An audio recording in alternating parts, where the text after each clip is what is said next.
So like 3 years ago, I'm driving down Main Street in the city of Poughkeepsie, New York, and I see this bike.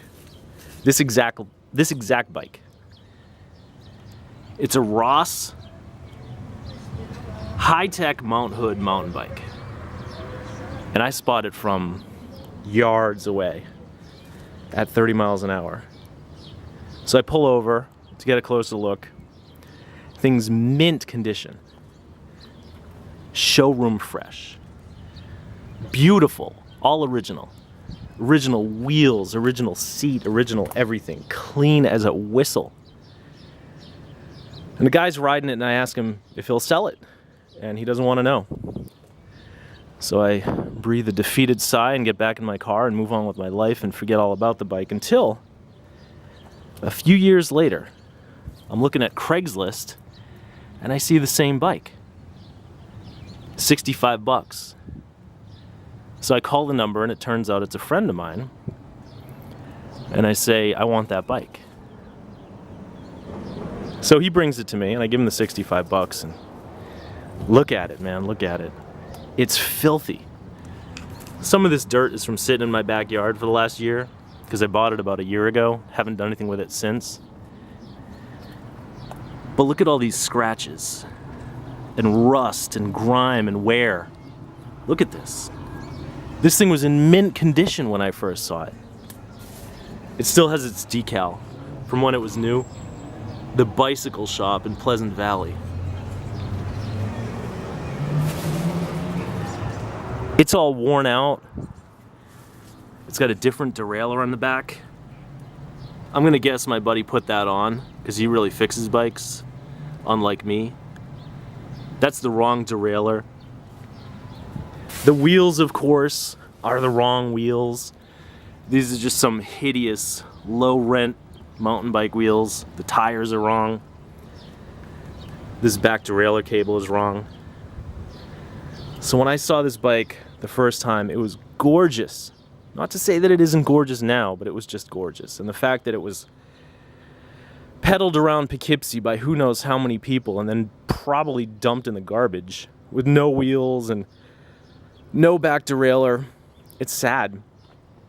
Look at this rusty quick release. So my vision for this bike was to put slick tires on it and clean it and tune it up, and it would be a really cute little urban cruiser, you know, for some college girl in Brooklyn or something. But another friend of mine saw it and he wants the brakes off of it. So we worked out kind of a trade deal, and he's gonna take it and he's gonna strip these beautiful Shimano U-brakes. He's probably gonna take this stem. Look at this. This is engraved or stamped. It's not just a decal. This is a decal right here. But this pink double bolt dog bone stem with an engraved R for Ross. Shimano brake levers and shifters. They still work. These gorgeous brakes. Same thing on the bottom. I won't flip it over for you. Suntour derailleur. I don't know if that's original or not, because it's got Shimano shifters. It's a Mount Hood. It's got this beautiful, what is this, teal paint? Look at these cable guides. I love cable guides like that. It's got this weird kind of lug here. It's got a chromoly frame. This decal of a guy pedaling a bike. Not sure I'm a fan of this bottle cage, but I usually take those off anyway. So this is just a gorgeous, look at this headset. Got kind of like a bulbous looking headset. It's all rusty, reflector bracket. So this is a gorgeous bike that I could have bought while it was mint condition and preserved. Of course, then I would have sold it to some kid in Brooklyn who would have chained it to a fire hydrant, and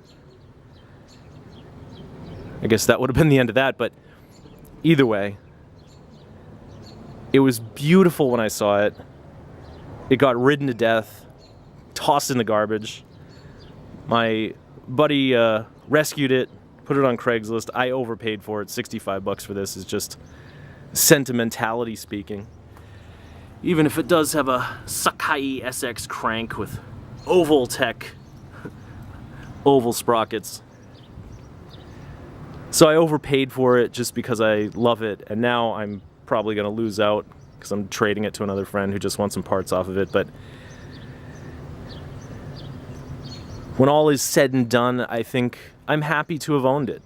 You know, even if I'm going to lose a few bucks, I'm happy to have owned it. I'm happy to have caressed this dog bone stem. I'm happy to have witnessed the not particularly effective braking of these U-brakes. And now I've documented it, I've photographed it, I've made this little video of it. So I feel like I've done my due diligence, my duty to at least show this bike some appreciation before my friend tears it to shreds and takes the parts off of it and throws the rest in the garbage. So that is the saga of the Ross Mount Hood high-tech mountain bike, and I hope you enjoyed it. Thanks for watching.